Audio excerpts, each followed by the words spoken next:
नमस्कार। पार्ट 2 में आपका फिर से स्वागत है। पार्ट 1 में हम लोगों ने जीएसटीआर 9 की एप्लीकेबिलिटी, ड्यू डेट, कब फाइल करना है, किसको फाइल करना है, नहीं फाइल करने पे कितनी पेनल्टी लगेगी, इन सारी बातों के बारे में हमने चर्चा किया था। आज पार्ट 2 में हम लेकर आ रहे हैं जीएसटीआर 9 के थोड़े से ओवरव्यू के बारे में। तो ओवरव्यू से मतलब हमारा ये है कि हम जीएसटीआर 9 फाइल जब करने जा रहे हैं तो हमारे को उसको फाइल करने से पहले हमारे को बेसिक अंडरस्टैंडिंग जीएसटीआर 9 के बारे में जरूर जानकारी होनी चाहिए। अगर आपको पहले से पता है तो आप इस वीडियो को स्किप कर सकते हैं। अगर आप पहली बार देख रहे हैं तो आपको थोड़ा डिटेल में थोड़ा रुक के बिना स्किप किए हुए इसको जरूर देखना चाहिए। चलिए, कोई भी व्यवसाय अगर बिजनेस कर रहा है तो उसके बिजनेस के ट्रांजैक्शंस में क्या होते हैं, नॉर्मली परचेज होगा यानी कि वो सामान खरीदेगा और बेचेगा। नॉर्मल जो ट्रेडर्स है उनकी हम बात कर रहे हैं। तो किसी भी बिजनेस का सिनेरियो जो है सेल्स परचेज ही होता है। अब सेल्स परचेज हो रहा है तो क्या सबसे पहले हमको चेक करना चाहिए कि क्या उस सेल्स परचेज पे जीएसटी की एप्लीकेबिलिटी है। अगर है तो उसको बहुत सारे मंथली और एनुअली कंप्लायंस करने पड़ते हैं। मंथली कंप्लायंस की बात करें तो कोई भी बिजनेसमैन अपने सारे सेल्स यानी आउटवर्ड ट्रांजेक्शन्स को जीएसटीआर 1 में रिपोर्ट करता है।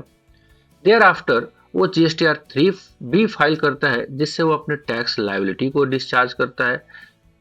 उसके बाद जब ये जो सिचुएशन हमारा चल रहा है जीएसटीआर 9 का, वो एनुअल का और जीएसटीआर 9C, तो एक पूरा ओवरऑल सिनेरियो जो हमारे है उसको एक बार समराइज फॉर्म में देखें तो हमारे पास निकल के आता है कि कोई भी बिजनेसमैन जो भी अपने जीएसटी से रिलेटेड ट्रांजैक्शंस को रिकॉर्ड करते हैं उनके लिए सबसे पहले उनके पास बुक कीपिंग या अकाउंटेंसी का क्या सिस्टम है जो कि डेली बेसिस पे वो अपने सेल्स परचेज को रिकॉर्ड करते हैं।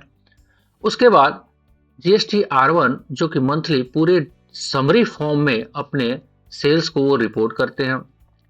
3B भी मंथली फॉर्म में करते हैं। लेकिन जब बात आती है जीएसटीआर 9 की तो ये है ईयरली बेसिस का, जिसके बारे में हम डिटेल्स में आगे चर्चा करने वाले हैं।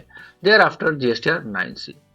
अब बुक्स टैली जो है सेल्स परचेज एंड अदर्स, यानी कि आपके बुक्स में आप सेल्स का ट्रांजेक्शन, परचेज का ट्रांजेक्शन एंड अदर ट्रांजेक्शन जैसे कि बैंक का एंट्री, एक्सपेंसेस का एंट्री, वो सारे हम रिकॉर्ड करते हैं। जबकि जब जीएसटीआर 1 की हम बात करें तो ये तो एक रिटर्न फॉर्म है जो कि केवल आपके सेल्स के ट्रांजेक्शन्स को रिकॉर्ड करता है, केवल सेल्स को यानी कि आउटवर्ड सप्लाई को। जबकि हम बात करें जीएसटीआर 3B की तो ये मंथली जाएगा और इसमें सेल्स और purchase in sense of input tax credit के ट्रांजेक्शन्स को रिकॉर्ड करता है। जबकि हम बात करते हैं जीएसटीआर 9, इसमें कोई अदर से नहीं ट्रांजेक्शन रिकॉर्ड होते। ये जितने भी पूरे साल भर में हमने जीएसटी R1 3B में रिपोर्टिंग की है उसका एक समराइजेशन फॉर्म लेके आते हैं, और कोई आपके पास एरर रह गए हैं R1 और 3B में उसको रिकॉन्साइल करने की भी इसमें कोशिश हम लोग करते हैं। जब बात करते हैं हम जीएसटीआर 9C की, ईयरली जाएगा, ये भी एक समरी है। अगर आपका कोई भी एरर स्टिल जीएसटीआर 9 में रह गया है तो उसको एक बार और मौका मिलता है जीएसटीआर 9C के में ठीक करने का, राइट। तो जब बात करते हैं बुक्स और टैली की, इस पे कंट्रोल हमारा रहता है। R1 पे भी हमारा कंट्रोल रहता है, लेकिन 3B पे पार्शियल कंट्रोल हमारा रहता है, क्योंकि हमने जो आउटवर्ड सप्लाई किया है वो तो रिपोर्टेड करेंगे, लेकिन जो हमारा इनपुट टैक्स क्रेडिट आया है वो हमारे कंट्रोल से बाहर रहता है, क्योंकि हमारे सप्लायर ने अगर सही समय से सही डेटा अगर फाइल किया है वो 3B के इनपुट टैक्स क्रेडिट में आएगा। ये सारे कंट्रोल और ये मैकेनिज्म समझने की जरूरत हमारे को क्यों पड़ रही है, क्योंकि अगर हम जीएसटीआर 9 को बेसिक्स टू एडवांस लेवल पे लेके जाना चाहते हैं तो सबसे पहले हमारे को जीएसटीआर 9 में आने वाले सारे सिनेरियो को डिटेल में समझना पड़ेगा। जीएसटीआर 9 पे फिर से हमारा कंट्रोल रहेगा इस सेंस में, क्योंकि हमारे पास फिर से ऑप्शन आ रहा है अगर कोई भी एरर है उसको ठीक करने का, उसको रिकॉन्साइल करने का, उसको रिपोर्ट करने का, राइट। तो चलिए एक बार जीएसटीआर 9 के टेबल्स जो फॉर्म नोटिफाइड हुए हैं उसके टेबल्स, कितने टेबल्स हैं, उसमें क्या क्या कंटेंट्स हैं, वो सारे को देखते हैं। तो जब जीएसटीआर 9 हम फाइल करने जाएंगे 23-24 का ट्रांजैक्शन अगर 23-24 के जीएसटी R1 और 3B में हमने दिखाया हुआ था, वो कहाँ-कहाँ रिपोर्ट होगा। ऐसा भी हो सकता है कि 23-24 का कुछ ट्रांजैक्शंस हमने 24-25 के R1 और 3B में दिखाए थे, उसको कहाँ-कहाँ रिपोर्ट करेंगे। तो चलिए फटाफट, अगर हम टर्नओवर यानी कि सेल्स या आउटवर्ड की बात करें, उसको कौन-कौन से टेबल रिलेशन में रखते हैं। आईटीसी यानी कि इनपुट टैक्स क्रेडिट, वो कहाँ-कहाँ जाएंगे, और टैक्सेस जो फिर भी बनते हैं या हमारे को बनने हैं, वो कहाँ-कहाँ रिपोर्ट होंगे। टर्नओवर से रिलेटेड जो जीएसटीआर 9 में टेबल्स जो नोटिफाइड किया गया है, वो है दो कैटेगरी में, एक तो टैक्सेबल, दूसरा है एग्जेम्प्ट। टैक्सेबल कैटेगरी में हमारे पास table number 4 plus reverse charge mechanism को ऐड किया गया, जबकि table number 5 exempts outward supply से रिलेशन रखेगा। आईटीसी से रिलेटेड हमारे पास 3 टेबल है, 6, 7, 8, एंड टैक्स से रिलेटेड हमारा टेबल नंबर 9। ये जो सारी सिचुएशन है, आपके 23-24 का ट्रांजेक्शन आपने 23-24 के R1 और 3B में दिखा दिया, तो इतना टेबल से आपका काम चल जाएगा। लेकिन अगर ऐसा कोई ट्रांजेक्शन जो कि आपका 23-24 का 24-25 में आपने रिपोर्ट किया है, तो टर्नओवर से रिलेटेड आपका ट्रांजेक्शन जो है वो कहाँ जाएगा, आईटीसी से रिलेटेड कहाँ जाएगा, और टैक्स से रिलेटेड।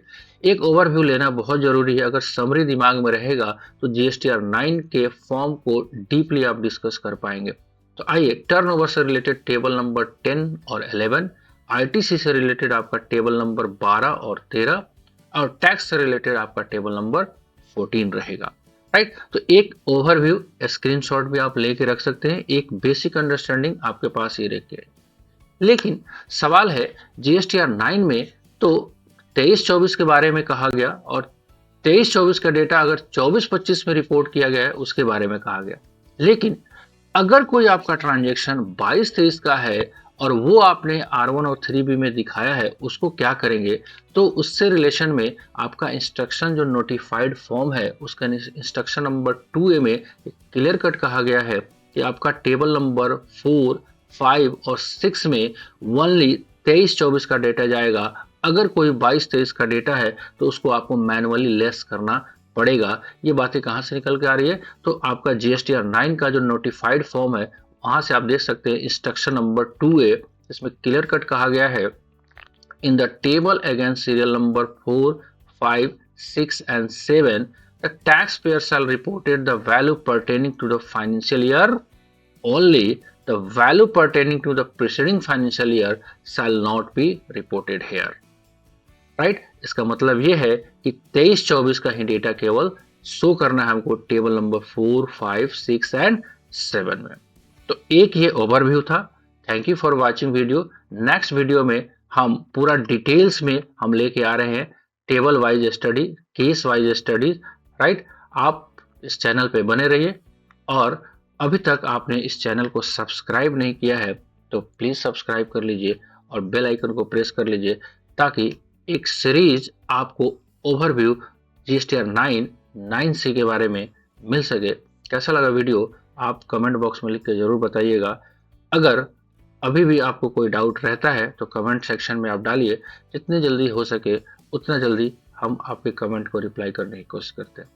मिलते हैं नेक्स्ट वीडियो में, तब तक के लिए बाय बाय।